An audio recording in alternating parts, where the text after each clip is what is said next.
Well, hello there, friend, and welcome back to the podcast. This is now episode 134. Super exciting. And today I am joined again by Maria Bear, who is a sales and mindset strategist, coach, and wealth builder. Maria is the creator of Irresistible Selling, an online group coaching program designed to help wedding business owners book high-paying clients quickly, often on the spot, master their mindset, and create general wealth. Maria, how are you doing? I'm doing great. How are you? I'm great. Thank you. Thanks so much for coming back on. We had our episode over on Tuesday. Over on Tuesday sounded like a couple days ago on Tuesday. Now we're back to really dive in. Maria, let's just start by having you tell my audience a little bit more about yourself, your business, and how you kind of got into this wealth building, coaching kind of stuff. Well, thanks for having me. I'm so thrilled to be here. I got started, actually, this is my 9th year of providing Irresistible Selling. So I started out in software sales, and I did really, really well in sales and booked over 25 million in business. And then I got burnt out. And I didn't know what the heck I wanted to do. So I took some time off and met somebody that asked me to come and speak to this group of photographers that she ran, and said, why don't you come and teach us how to sell? And I was like, you need help with that? And she's like, oh yeah, we need a lot of help with that. We're good at photography. We're not good at selling ourselves. So it just opened up a whole world for me. I had no idea that I could teach sales, right, to somebody else. So I literally just went and talked to them, and I enjoyed it so much that I created a course. And now 8 years later, it's called Irresistible Selling. And I teach wedding and creatives how to book high-paying clients. So you kind of just stumbled into the wedding space. Yeah, I completely stumbled into it. Yep. My story's fairly similar. For context, Maria, you probably already know this. A lot of my audience are wedding professionals. I would say that's maybe about half of people are not wedding professionals. So if you're listening to this, I can promise that Maria's tips are going to be useful really regardless of what industry you're in, especially if you're a service provider. But for context, we probably will be using various wedding professional hypotheticals and examples throughout the podcast. Fair enough? Fair enough. Okay, perfect. So what we're going to talk about today, what I wanted to bring Maria on to talk about was essentially how to make more money in your business, like snippety snap, without having to pivot, without having to change who your audience is, who you're selling to, without drastically changing your offers and packages. Because this episode is one of about a 2.5-month series I'm doing all about making more money. I'm calling it the Money Series. So we have all sorts of money experts coming on. And I thought, with the shit show that we had in 2020, especially in the wedding industry, people are going to want to obviously make more money. And this podcast is releasing at the end of January. So is that considered booking season in the wedding industry, Maria? Oh, for sure. Almost everyone gets engaged around the holidays, starting in Thanksgiving and going up through Valentine's Day. So that's sort of engagement season, and then booking season goes along with that. So it's starting now, and it'll continue for the next several months. Perfect. So this is perfect timing then, exactly what we're talking about. Mm-hmm. Okay. So if people want to, start making some more money right away, how do we start thinking about that? I know that you have a few different tips that you want to talk to us about today. Yeah, actually, I'm going to share 3 tips with you. And what I like to do is I like to look at, there's a lot of money that you can make in your business that you're just stepping over right now. And you don't have to go and do heavy lifting by finding new clients, right? So one of the things that I talk about with my clients is the easiest person in the world to sell is a current client, right? It's not a brand new client, right? Because if you have already sold them, if they've already become a client and you're in the process of serving them, whether you're a wedding planner or you're an accountant and you work with them ongoing, or some other kind of service provider, you've already done the heavy lifting of building trust with them, right? So the easiest person to go back to is a current client. So one of the things that I have my clients do is I'll have them check in with their current clients. And you can do this whatever way makes the most sense to you. You can email them, you can call them up, whatever. But you can send them a note and say, hey, I'd like to check in with you, and just see how things are going. Can we schedule a virtual coffee date? right? You schedule a virtual coffee date, and then the whole idea is really just to check in with them. And obviously this is dependent on like what type of service provider you are. So let's say you're a photographer, for example, and you've booked a client and the wedding isn't for another 6 months. So you sit and you have a virtual coffee date and you're chatting about like the wedding planning and what's going on in your engagement and in the world, et cetera, et cetera. And what you want to be listening for is pain points, you know, things that they're still struggling with that you might be able to help them with, right? Or things that you can, you know, additional services that you have that they might need. And the idea is that even though you already sold them, that doesn't mean that their needs have not evolved from the time that they hired you, right? Because almost always people's needs evolve after they hire somebody. Again, whether you're in the wedding industry or you're in any other creative industry, people don't really know what they need until they start getting into it, right? Like, for example, I just hired someone to help me with a new website design. There's a lot that I won't know until I get into it with her. You know what I mean? And that's how it is with any client. So it's really natural for you to check in with them, and they appreciate it because you're building more trust with them and you're actually offering to help them with something that they might legitimately need help with. And that will So help serve them better. let's run with that photography example. What would be an example of something that you could offer to an already existing like wedding photography client? Because like I'm thinking in the back of my mind, they've already booked me for the wedding that's happening in 6 months. So maybe like one thing I could think of is an engagement shoot, something like that. But if that's already included, like in the package that you gave them, like what other like kind of things would we be looking for? Chances are there's a lot that's not included in the initial package. So you could offer them additional services, for example, a rehearsal dinner, right? If they're having like any kind of day after, you know, like brunch afterwards, anything for a bachelorette party. Now, obviously this is contingent on COVID and things that are going on in the world, but there's always additional services that you can offer somebody. If you're a planner, for example, and they hired you for maybe a month of coordination, well, maybe now they're finding that, oh gosh, there's a lot more to plan than I anticipated. I need some help. And that's a perfect opportunity for you to offer additional help. But oftentimes what I find is people will not book somebody for all of the services that they have. They're always kind of holding themselves back to whatever that budget level is that a client states that they have. And so people are afraid to go over that. So more often than not, they will give them services that will meet that budget. And it almost always, it's never their full package. Gotcha. That's like an easier way for me to think about it. Just like, what do you have in your highest package that you did not sell them on to begin with? Like that's what you can upsell in the middle. So I would imagine, kind of a leading question here, but you can correct me if I'm wrong. I would imagine that a lot of people are probably resistant to this, especially creatives who aren't used to selling. Do you ever have issues with your students where they're like, I already sold them once, Maria, you can't like, you want me to go have another conversation with them with the sole intention to upsell them? Like that feels icky. Do you have people tell you that? I have heard that before. Yes. I mean, that's pretty common. Hopefully if they work with me, they start to feel differently about sales because we teach them how to look at sales in a different way.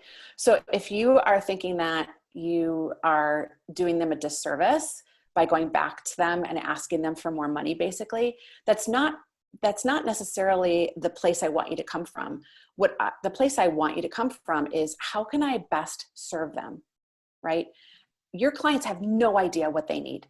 They don't. They've never gotten married before. They've never hired somebody like you before. So they don't know what they don't know. You are the expert. So in my opinion, you are doing them a disservice if you don't offer them what they truly need, right? And I can give a million examples of, even in my own engagement, when I was talking to a musician for my ceremony, she did not ask me questions about what was important to me and why, because she was so intent on keeping me within the budget. And had she asked me more questions about what was important to me, she would have realized that, you know, the ceremony was the most important part to me. And it was important to me because my father had gotten very ill and had a bypass, and we knew that he was on borrowed time. So I was afraid he wasn't even going to be at the wedding. So for me, the whole wedding was, my vision was all about the ceremony, right? My dad walking me down the aisle. Had she not asked me that question, or had she not, really asked me and found out what was important to me, right? And why it was important, then I never would have gotten the services that I got, right? And I ended up hiring her for a bunch of things that I initially wasn't going to. But you have to really dig and talk to your clients and serve them. And to me, their budget is arbitrary. They come to you and they don't know what to budget for whatever it is that they're hiring you for. Guaranteed. Every day I have a client come and say, oh, I had a client that said that their budget was 5K. I had one client book them for 18. 18. Whoa. That's a huge difference. And that happens on the regular because people don't know what to budget. So my first response is, you need to come from a position of service. And just because someone says their budget is 5K or 2K or whatever that number is, if you're talking to them and having a conversation, again, another reason why you want to be able to talk to your clients and not just DM them, right? And you're finding that they're struggling with something, or there's a vision that they have that they didn't share with you before that you can help with, you are doing them a disservice if you don't offer it to them. Yeah, That's where I come from. Yeah, I like that. I heard someone, so I was listening to an interview, I think with Denise Duffield Thomas the other day, if you know her, love I love her. her.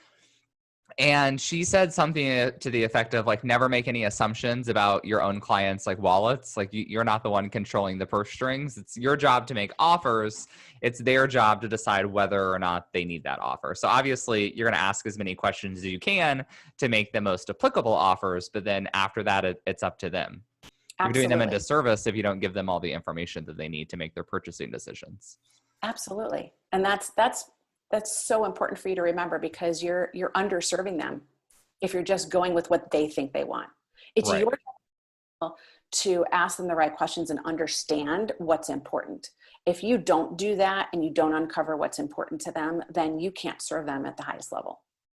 Exactly. Yeah. Do you provide your students with like a list of potential questions they should be asking? Oh yeah, we have plenty of questions that we have our clients ask. What do you think? Can you give us an example of one question that you feel like is very impactful that a lot of people probably don't think about?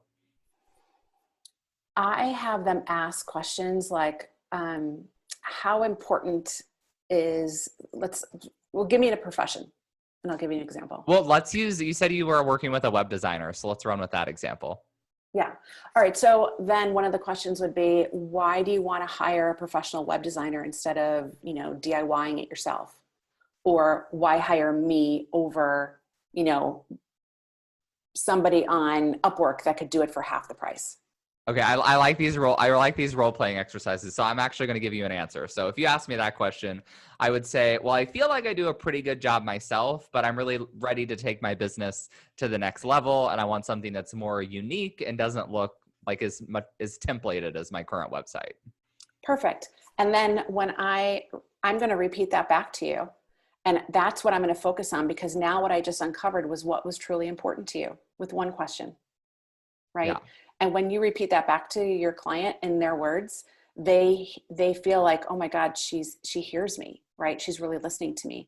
Because so many people throw stuff at people, right? That it's like they're throwing stuff at the wall to see what sticks, and it's just a spiel. That is a big turnoff. So I want you to be asking questions that are going to elicit the information you need to be able to see if, can I best serve you? If what you just said does not fit in my wheelhouse, then that's going to tell me we're not a good fit. But if it is, those are the things that I'm going to focus on, not these other 29 things that I can do for you, but those things, because that's what's important to you. Right. Okay. Yeah, that makes a lot of sense. The whole listening and repeating back thing, I think it's like such an underutilized skill. I need to think about that more myself. I forget about it. When I was in law school, I was actually on a mediation competition team. We had to mediate cases, and I did that in small claims court. And one of the things we did, this is in real life, like real small claims court cases. When you go to do mediations, you force the one party to repeat back what the other party told them, because you learn in mediation that so much of it is just the two people are not able to have clear communication, and the other party never thinks that the other party understands what they're saying. So you have to listen, repeat it back, and say, I understand what you're saying. This is a recap. And I think that's probably a skill that we could all just utilize more in life I in love general. that. That's really fascinating. I literally have a client. I remember she emailed me not long ago and said, I've been working a lot more with corporate clients.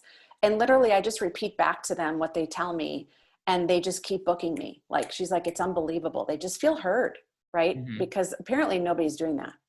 Yeah, it's true because people are always you're always formula, and I do this same thing on podcast interviews, right? You're always thinking about the next question you want to ask. You're thinking about the retort that you want to have while the other person's talking, and when you know that you're going to have to repeat it back, it forces you to actually listen, right? And then Listen, the other right. person feels heard.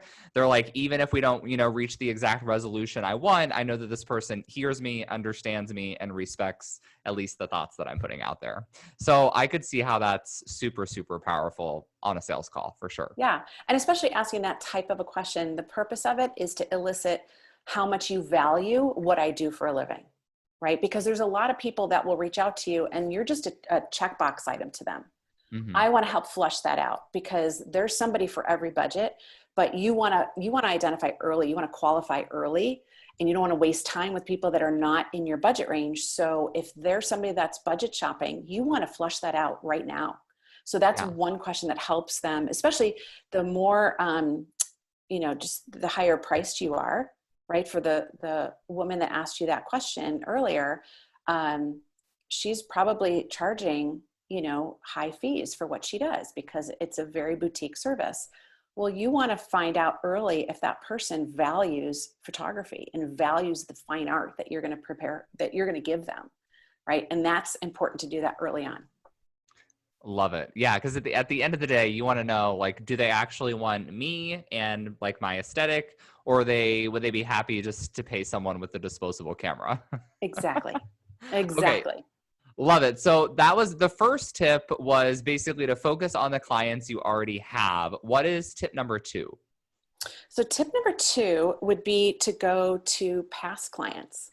All right. So everybody's got past clients that they've served before.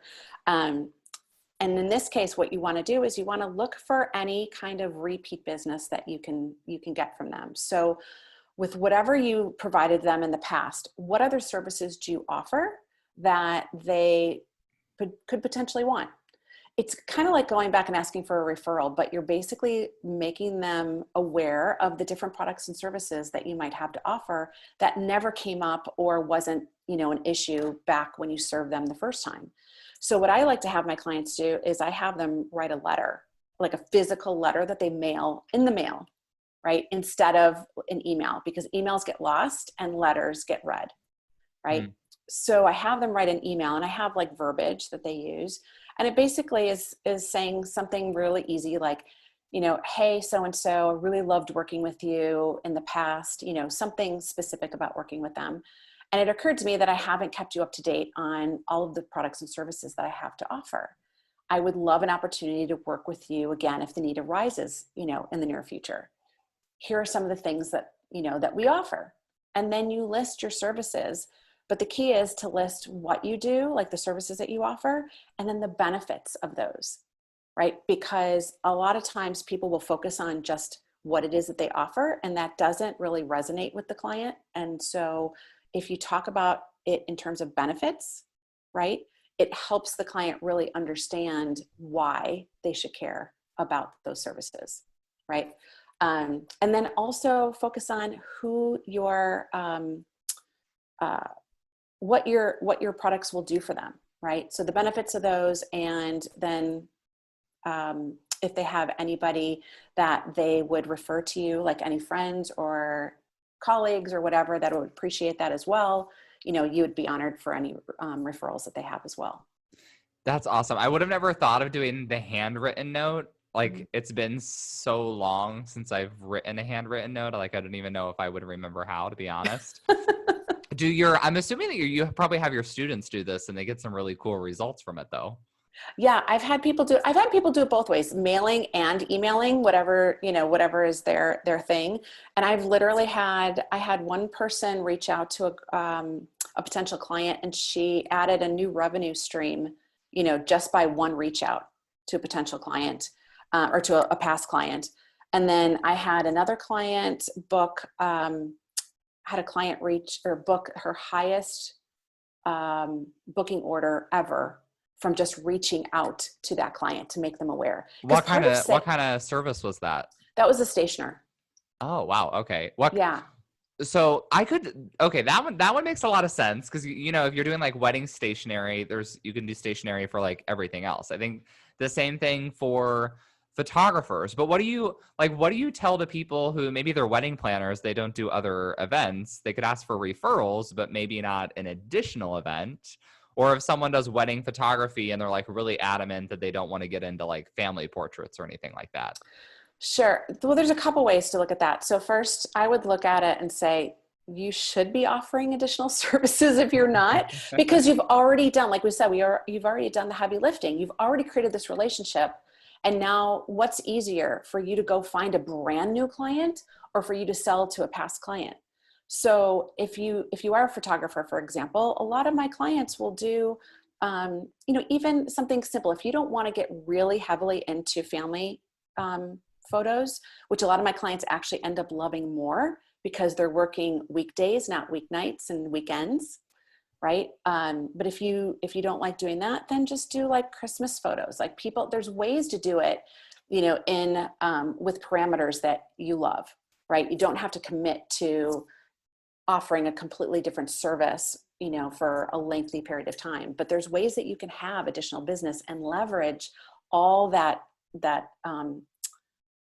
those clients and relationships that you've already built. Yeah, I kind of think about this like in a parallel universe to the online course business, right? So I have an online course, my signature program, and then I have an alumni only membership. So these are like additional programs, additional services. They're like secretive. I don't really market them on my website because you have to be a course alumni to access them. Similarly, with these services, like you don't need to promote family photography or portraits on your website.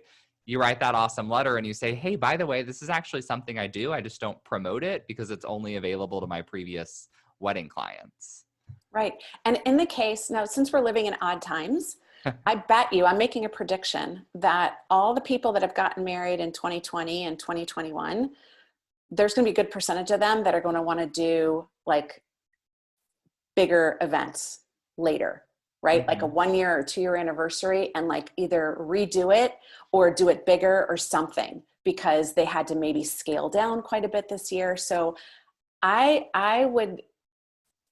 would really challenge anybody who thinks that they don't have an opportunity to sell somebody again, that may not necessarily be true. Interesting. Okay. Yeah. I like that. So, because in that case, you're thinking it's almost like that one's not really a downsell. It's like maybe you had a micro wedding and now you're going to be doing an even bigger event, could be an even larger contract. Yeah.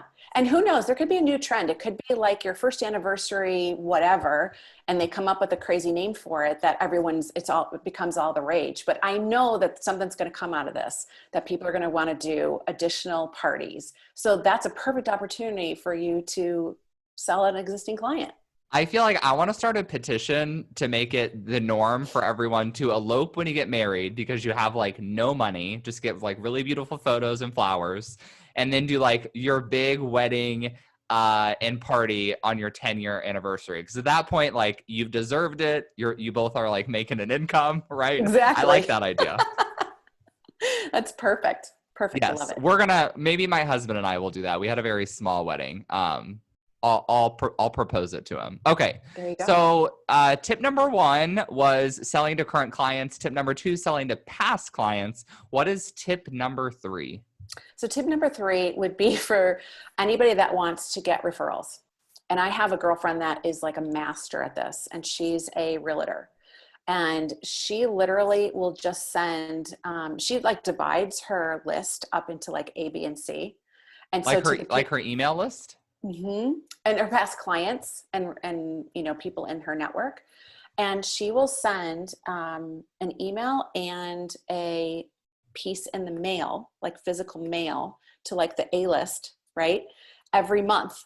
So they get something in the mail from her every month. And it literally is just a different topic on homes, right? Something relevant to her industry. Just in the same way you send a newsletter, she just sends it by mail and she sends it on email. But what she also does is she sends like a little gift to people like once a quarter. And it's just some little tiny little gift that's in a little box that about this big. And it's like a play on words. And like, I think one year for Easter, she sent me a little box and inside it was Peeps, you know, the Peep candy. And she said, just a little treat for my peeps. Nice. And then inside of it, it said something like, you know, if you know of people that would appreciate the level of service I provide, I would be honored for any referrals. That's awesome. It's perfect. So one of the ways I have my clients go back to their network, whether it's family, friends, colleagues, frienders, past clients, whatever. So let's say you are even one of those people that doesn't have any repeat customers. Okay.